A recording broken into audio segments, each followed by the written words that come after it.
एक बार चीन के एक हिस्से में एक बहुत बड़ा मठ था जहां लगभग 500 भिक्षु रहते थे।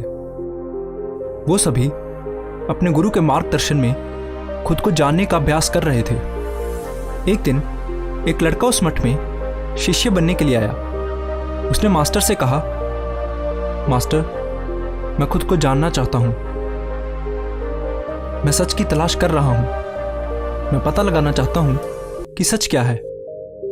मास्टर ने उसकी ओर देखा और कहा कि अगर तुम सच जानना चाहते हो तो तुम्हें अपना पूरा जीवन दांव पर लगाना होगा। सच को जानने में तुम्हारा पूरा जीवन लग सकता है और फिर भी इस बात की कोई गारंटी नहीं है कि इस जीवन काल में तुम्हें सच का पता लगेगा या नहीं। क्या तुम इसके लिए तैयार हो? शिष्य ने कहा, मास्टर, मैं यहां पीछे मुड़ने के लिए नहीं आया हूं। मैं इसके लिए तैयार हूं।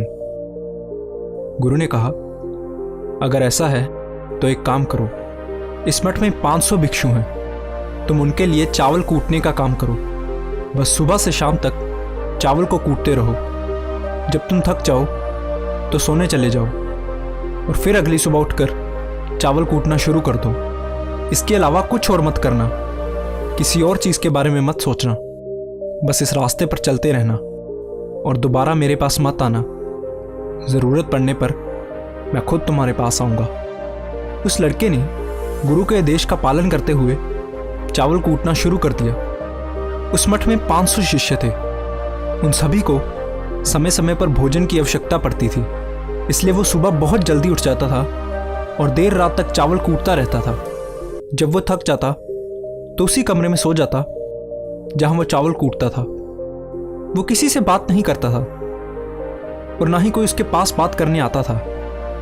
कुछ महीनों तक चावल कूटते हुए उसके मन में पुराने विचार आते रहे, लेकिन जब उन विचारों को कोई नया विषय नहीं मिला तो वो अपने आप ही मिट गए। धीरे धीरे उसके मन में विचार कम होने लगे। कुछ सालों के बाद तो वो अपना नाम तक भूल गया। वो हमेशा चुप रहता और विचारहीन अवस्था में बस चावल कूटता रहता।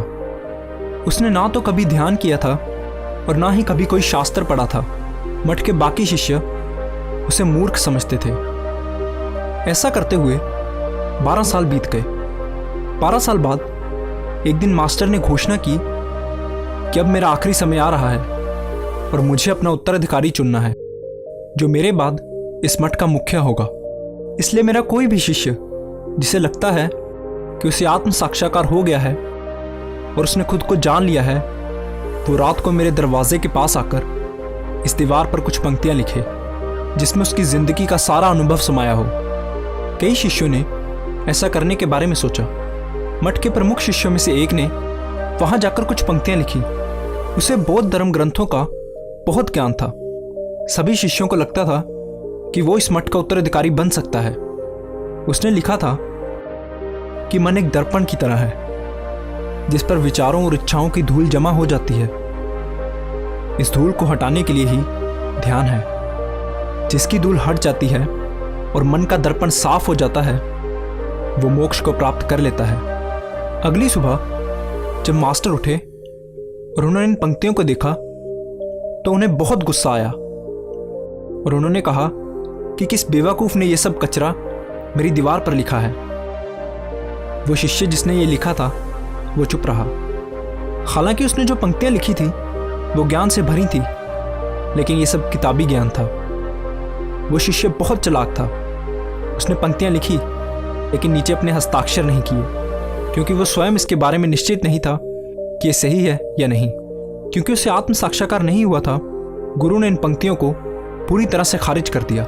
ये देखकर सभी हैरान रह गए। ये घटना पूरे मठ में चर्चा का विषय बन गई। इस विषय पर बात करते हुए 2 शिष्य उस शिष्य के पास से गुजरे जो 12 साल पहले यहाँ आया था और दिन रात बस चावल कूटता रहता था।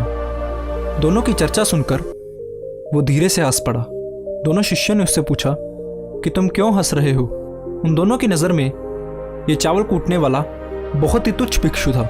किसी ने भी उसे ना तो कभी ध्यान करते देखा था और ना ही कभी कोई शास्त्र पढ़ते।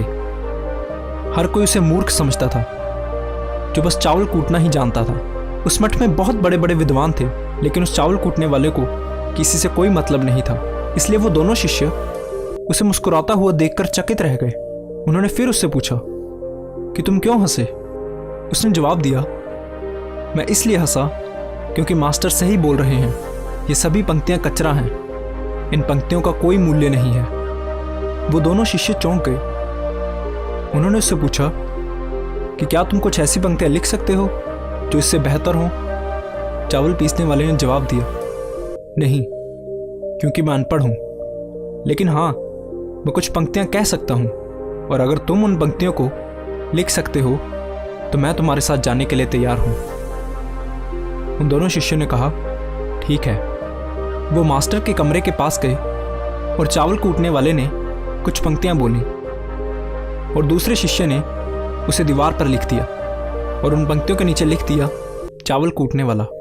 उन्हें लगा कि मास्टर इस पर भी गुस्सा करेंगे। जो पंक्तियां उसने लिखने के लिए कहा था वो बहुत अद्भुत थी, और वो पंक्तियां थी, मन तो बस एक भ्रम है, ना तो मन है और ना ही मन का कोई दर्पण है, और जब मन ही नहीं है तो धूल कहाँ ठहरेगी। जो ये जानता है वो सच को जान गया है। जब गुरु ने इन पंक्तियों को देखा तो वो आधी रात को उठे और उस चावल कूटने वाले के पास गए। वो सो रहा था। मास्टर ने उसे जगाया और कहा कि ये लो, मेरी छड़ी और मेरे वस्त्र ले लो, आज से तुम मेरे उत्तराधिकारी हो, लेकिन अभी इस मठ को छोड़कर दूर चले जाओ, क्योंकि इस मठ में बहुत सारे विद्वान हैं जो खुद को तुमसे श्रेष्ठ मानते हैं। वो तुम्हें मार देंगे, क्योंकि वो इस बात को बर्दाश्त नहीं कर सकते कि एक साधारण सा चावल कूटने वाला उनसे ज़्यादा विद्वान निकला। तुम्हें वो सारा ज्ञान हो गया है जो मुझे है, और तुम्हें ये केवल चावल कूटते कूटते हुआ है। और मुझे पता है कि तुम जहाँ भी जाओगे लोग तुम्हारे पास आने लगेंगे, क्योंकि जब कोई फूल खिलता है तो उसकी महक हर तरफ फैलने लगती है। उसने अपने गुरु के पैर छुए और रात को ही वहाँ से चला गया। अगर हम अपनी जिंदगी में देखें तो पाएंगे कि बहुत से लोग सोचते हैं कि ध्यान केवल एक जगह बैठकर आंखें बंद कर कर ही किया जा सकता है, लेकिन हकीकत में ऐसा नहीं है। ध्यान तो चलते चलते भी किया जा सकता है, या अपना कुछ काम करते हुए भी ध्यान किया जा सकता है। असल में ध्यान का मतलब ये है कि आप जो भी काम कर रहे हैं उसे इतनी शिद्दत से करें कि आपको अपने शरीर का ख्याल भी ना रहे। बिल्कुल उस चावल पीसने वाले की तरह, जो चावल कूटने में इतना मगन हो गया कि उसे खुद का कुछ ख्याल ही नहीं रहा। चावल कूटते हुए ही उसने आत्म साक्षात्कार प्राप्त कर लिया। इसी तरह ज़ेन का अर्थ है हर समय वर्तमान में रहना और कुछ नहीं सोचना, क्योंकि मन तब तक ही है जब तक विचार है। जब विचार नहीं रहेंगे तो मन भी गायब हो जाएगा, और जब मन ही नहीं रहेगा तभी केवल तुम अपने आप को अच्छे से जान पाओगे। असल में हमें अपने वास्तविक स्वरूप को जानने के लिए कोई अन्य साधना करने की आवश्यकता नहीं है। हम जो कुछ भी कर रहे हैं बस उसमें हमें पूरी तरह से खो जाने की जरूरत है। अपने काम में इस कदर लीन हो जाओ कि आपका काम ही ध्यान बन जाए। धन्यवाद।